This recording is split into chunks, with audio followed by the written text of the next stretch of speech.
हाँ जी साहब, welcome to my car helpline. कैसे आप लोग? देखिए, आज के सेशन बताने वाला हूँ माननीय high court, honourable supreme court के द्वारा कुछ ऐसे वर्डिक्ट फैसले जो आपके बड़े फेवर में हैं, या कुछ एक ऐसे फैसले जिसके कारण अगर आपने फॉलो नहीं किया तो आप अपनी ड्रीम कार से हाथ खो सकते हैं, एक लीगल केस में फंस सकते हैं। तो कुछ एक ऐसे इंपॉर्टेंट फैसलों के बारे में आपको अपडेट करने वाला हूँ। तो स्टार्ट करते हैं सब। पहला किस्सा, अगर आप किसी 5 स्टार होटल में अपनी कार पार्क करते हैं, अब तक आपने देखा होगा जो वैले को अगर आप कार हैंड ओवर करते हैं, जो वो पार्किंग स्लिप आपको हैंड ओवर करते हैं, तो उसमें लिखा होता है पीछे की तरफ पार्किंग एट ओनर्स रिस्क। जो कार दे रहा है ये उसकी रिस्पॉन्सिबिलिटी है। हालांकि कुछ होता नहीं है, लेकिन एक ऐसा अनफॉर्चुनेट किस्सा सुनने को आया जिसमें होटल के वैले ने कार ली and the car was stolen. तो कंज्यूमर जब आए, बाद में उनका बहुत झगड़ा हुआ होटल के अंदर, तो होटल वाले अपनी बात पे एडमेंट रहे कि sir it is your risk, हमने तो पीछे मेंशन नहीं किया था, you should not have given the car to us. But a stupid argument था and the customer went home. आप झगड़ा पड़ा करके बाद में इंश्योरेंस कंपनी में केस दाखिल किया। इंश्योरेंस कंपनी, ऑल्दो उन्होंने इंश्योरेंस कंपनी ने क्लेम पास ऑन कर दिया, लेकिन बाद में कस्टमर के मन में आया कि भाई कैसे ऐसे होटल दोगलेपन की बात कर रहा है, और then he filed a case in the high court. और हाई कोर्ट ने इस बात को माना आफ्टर हियरिंग द आर्ग्यूमेंट्स कि just by writing on the back side कि भाई ये ओनर का रिस्क है, hotel can not be absolve of this responsibility. ये कोई रेगुलर पार्किंग नहीं है जहाँ पे कस्टमर जाके खुद गाड़ी जगह देख के पार्क कर रहा है, चाबी को कार प्रॉपर्ली लॉक कर रहा है, विंडोज लॉक करके अपने पास रख रहा है। इट्स अ वैले पार्किंग, जिसे होटल के स्टाफ ने कार पार्क करी है। तो अगर होटल के एंड से कोई नेग्लिजेंस हुई है, how can they B absolve of their responsibility?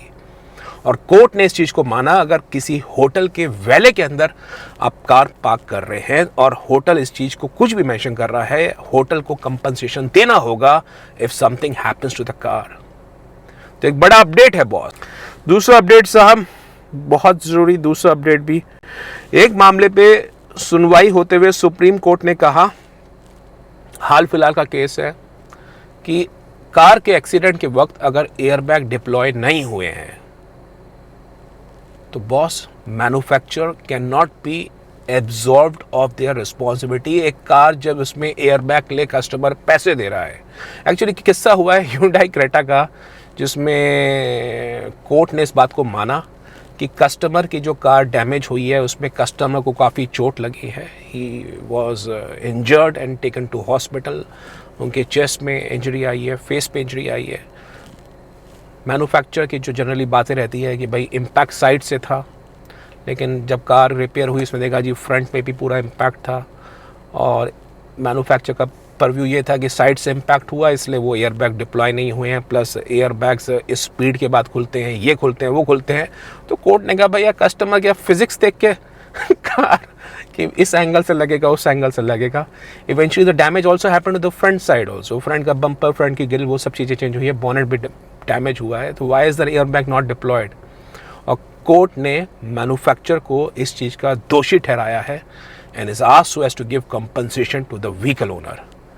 तो ये भी आप जान लीजिए, अगर कोई ऐसा किस्सा आपके साथ पास में हुआ है, आप किसी जानकार के पास में हुआ है, तो ये इस क्रेटा वाले इंसिडेंट को लेके वो आगे इस चीज़ को फाइल कर सकते हैं। प्लस आप भी इस चीज़ के बारे में जान लीजिए कि कोर्ट ने आपके हक की बात करी है कि अगर एयरबैग वाली कार है तो उसमें क्या फिजिक्स लगेगी कि कहाँ से है। भाई फ्रंट डैमेज हुआ है तो हुआ है, तो वो एयरबैग अगर डिप्लॉय नहीं हुए हैं, उनकी चेस्ट पे, उनके फेस पे इंजरीज आई है, then the manufacturer was held responsible and was asked to pay claim. So that's the number 2 thing जो आपके फेवर की है। तो ये एक प्रेसिडेंट्स हैं जो आपको पता होने चाहिए। नंबर 3 साहब, बहुत ज़रूरी है। नंबर 3, ये एक ऐसा नियम है जो आपको अपनी ड्रीम कार से हाथ खो सकता है, स्पेशली अगर आप दिल्ली और एनसीआर जोन से हैं। दिल्ली एनसीआर में पहले एनजीटी का ऑर्डर था और सुप्रीम कोर्ट का ऑर्डर था, और अभी हाई कोर्ट ने भी बोला है कि भाई 15 साल पुरानी गाड़ियाँ आप दिल्ली एनसीआर में नहीं रन कर सकते हैं। 10 year old diesel car you can not ply on Delhi NCR road. एक सीनियर सिटीजन ने प्ली फाइल की थी कि सर मैं 72 ईयर्स का हूँ और मेरी कार 16 ईयर्स ओल्ड है, परफेक्ट कंडीशन में है, सारे मानक एमिशन के नॉर्म्स में PUC के हिसाब से परफेक्ट कंडीशन में है। आप किसी भी ऑटोमोबाइल एक्सपर्ट से मेरी कार चेक करवा सकते हैं। It's in perfect well maintain condition with every year my car been well maintain. और मैं इतने पैसे अफोर्ड नहीं कर सकता हूं कि मैं नई कार लूं। मैंने डीलर से बात करी, वो मेरी कार के 25-1 हज़ार रुपये दे रहे हैं एज अ स्क्रैप वैल्यू। तो मेरे को इस कार के लिए अलाउ करिए। मेरा जो रनिंग यूसेज वो होगा वो भी 5 किलोमीटर के दायरे में होगा, so as to take medicine. लेकिन कोर्ट ने इस चीज़ को बिल्कुल नकार दिया। कोर्ट ने कहा नहीं, जो रूल है वो रूल है। 15 year old petrol car and 10 year old diesel cars can not run on Delhi और NCR रोड। तो साहब, गेहूं के साथ घुन तो पिसता ही है। तो आप इस चीज़ के बारे में जान लीजिए। आपकी कार किसी भी स्टेट में रजिस्टर्ड है और आप दिल्ली NCR में आ रहे हैं, पुलिस आपकी कार सीज कर लेगी अगर 10 ईयर ओल्ड डीजल या 15 year old 15 year old petrol car हुई। आप बोलेंगे सर मेरे स्टेट में तो अलाउ है। साहब, दिल्ली NCR में आप कार रन नहीं कर सकते हैं। पुलिस कार पकड़ भी रही है और बहुत किस्से हो रहे हैं। हैवी पेनल्टी भी लगेगी और आपकी कार सीज भी हो जाएगी। तो अपनी कार से प्यार करते हैं, दिल्ली NCR में आने से पहले इस नियम का बिल्कुल आप पालन करें। पॉल्यूशन एक बड़ी समस्या है। नंबर 4 वो साहब बड़ा कानून है। देखिए, आप इस चीज़ के बारे में जानिए, जो आपकी कार है उसके मालिक आप तभी माने जाएंगे जब कार की RC में आपका नाम होगा।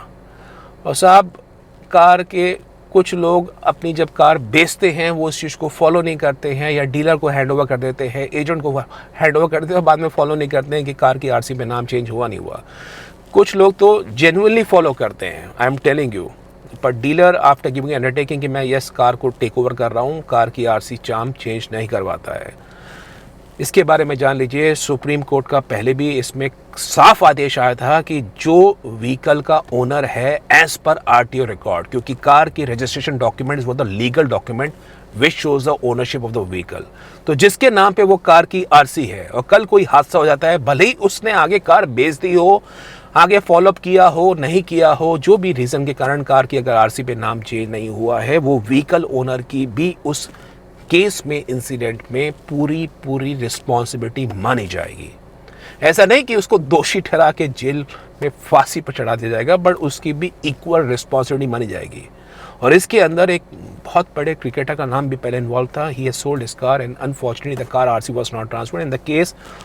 ही was also called a party to the case. काफ़ी सारे केसेस ऐसे हो चुके हैं जिसमें लोगों ने इंटरस्टेट भी कार सेल करी है, सेम स्टेट में कार सेल करी है, and unfortunately the car RC could not be transferred. उस केस में अगर कार में कोई हादसा हो जाता है तो साहब, कानून का क्लियर कट नियम है, क्योंकि कार की RC पे आपका नाम आज भी चढ़ा हुआ है, and because of any reason, whatsoever reason, the car ownership is not transferred, you would also be called to the party of the vehicle in the case, और आपको भी उसका कंपनसेशन देना पड़ जाएगा जैसा भी कोर्ट डिसाइड करेगा।